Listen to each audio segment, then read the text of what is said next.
안녕하십니까. 소우쿨 극장의 재미있고도 기이한 옛날 이야기 시간입니다. 오늘 소개할 이야기는 시아버지를 장가들인 청산과부 며느리의 사연입니다. 구독과 좋아요 그리고 알람 설정 부탁드립니다. 재미있고도 좋은 글로 보답하겠습니다.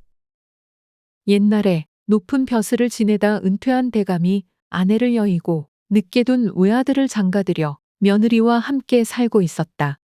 그런데 아들이 갑자기 병을 얻어 죽었다. 아들의 장례를 치른 대감은 외아들을 잃은 슬픔과 대를 잊지 못하게 된 아쉬움, 그리고 청산과부가 된 며느리의 딱한 사정과 자기의 서글픈 신세 생각 등으로 마음이 아파 견딜 수가 없었다. 그래서 차라리 자기도 죽었으면 하고 식음을 전폐하고 누워 있었다. 보다 못한 며느리가 그대로 두어서는 큰일 나겠다 싶었던지 밥상을 차려서는 사랑채로 쳐들어갔다. 아버님, 일어나셔서 진지 잡수세요. 자식이 부모 앞에서 죽는 것은 불효인데 불효막심한 그 사람을 생각하여 식음을 전폐하고 이렇게 누워 계시면 청산과부가 된 저는 어떻게 살란 말입니까? 일어나 진지 잡수시고 제발 기운을 차리세요. 대감은 며느리의 이치에 맞는 말과 지극한 효성에 감동되어 일어나 밥을 먹었다. 어느 날 대감이 며느리를 불러 말했다. 자식도 없는 너에게 수절해달라고 강요하진 않겠다. 좋은 자리가 있거든 언제든지 재혼하여라. 다만 남의 입에 오르내리지 않게 조용히 떠나기를 바랄 뿐이다. 이 말을 들은 며느리가 말했다. 아버님을 홀로 남겨두고는 떠나지 않을 것이니 그런 염려는 하지 마십시오. 말은 그렇게 했지만 자신의 앞날에 대해 어찌 고민이 없겠는가. 깊이 고심하던 그녀는 마침내 생각을 굳혔다. 그래서 어느 날 밤 그녀는 시아버지의 방에 들여놓는 요강에 모래를 반쯤 담아놓았다. 아침에 요강을 가지고 나가 살펴보니 요강 안의 모래에는 오줌발에 깊이 파인 자국이 있었다. 이를 본 그녀는 시아버지의 정력이 아직도 왕성함을 알고 시아버지를 재혼시키기로 마음먹었다. 시아버지 재혼시킬 방법을 여러 가지로 궁리하던 그녀는 마을 입구 외딴집에 사는 소금장수 노인을 찾아갔다. 대감집 며느리의 갑작스러운 방문을 받은 노인은 당황하며 자리를 권했다. 귀한 대가씨께서 누추한 저희 집에까지 오시다니 너무 황공합니다. 이리 앉으십시오. 제 형편에 어찌 대감집 아씨의 대접을 받겠습니까? 그보다 노인어른 말씀 낮추십시오. 기묘한 부탁이 있어서 왔으니 꼭 들어주시기를 바랍니다. 말씀하시지요. 대개 30이 된 아드님과 20이 넘은 따님이 있으시지요? 예, 그렇습니다. 아시는 바와 같이 저는 청산가부입니다. 자식도 없는 제가 대감댁에서 무엇을 바라고 살겠습니까? 그래서 재혼하려고 하는데 홀로 계신 시아버님을 모실 사람이 없어서 걱정입니다. 죄송스러운 말씀이오나 대개 따님을 저의 아버님과 혼인하게 해주십시오. 그러면 제가 대개 아드님과 혼인하여 살겠습니다. 이 말을 들은 노인은 잠시 생각에 잠겼다. 미천한 신분과 가난 때문에 아들과 딸이 혼인을 못한 채 나이만 들어서 걱정하고 있었는데 아씨의 말을 따르면 자식들의 혼인 문제가 해결될 것이고 또 대감의 호의로 논과 밭을 부쳐먹고 살 수 있게 될 것 아닌가. 그렇다면 여러 가지 면에서 이 제안은 받아들이는 것이 이롭겠구나. 이렇게 생각한 노인이 입을 열었다. 아씨의 말씀을 따르겠습니다.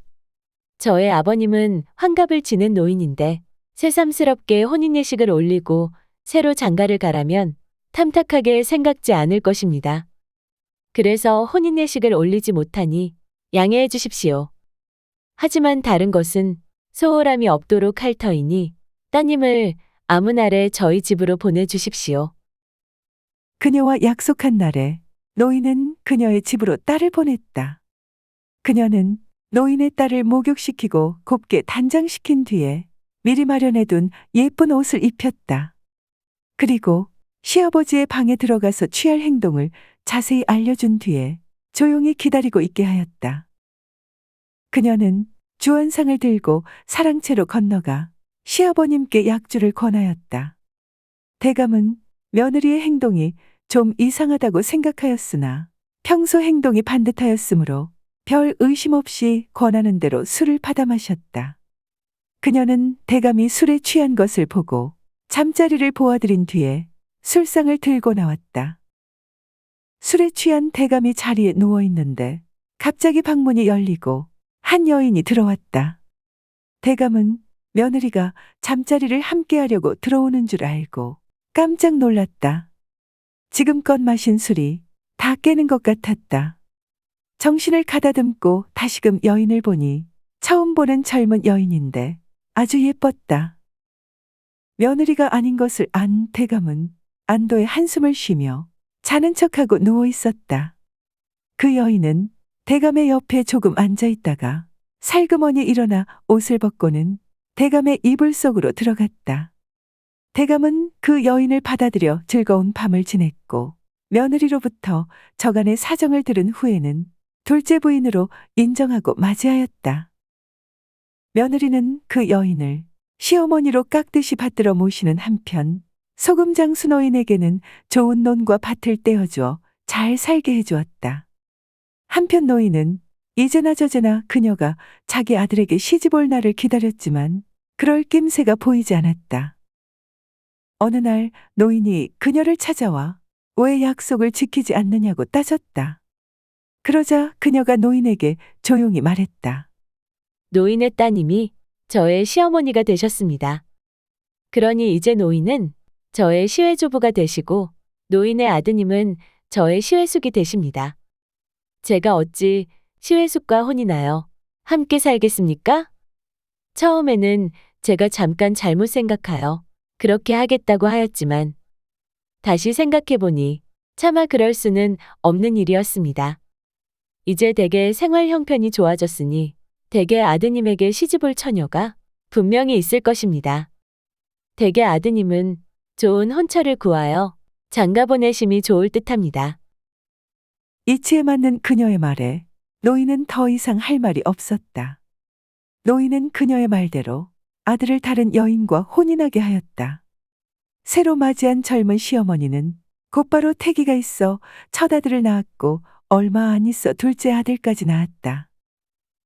그녀가 어린 시동생들을 지성으로 보살피며 잘 기르는 사이에 20여 년의 세월이 흐르는 물과 같이 지나갔다.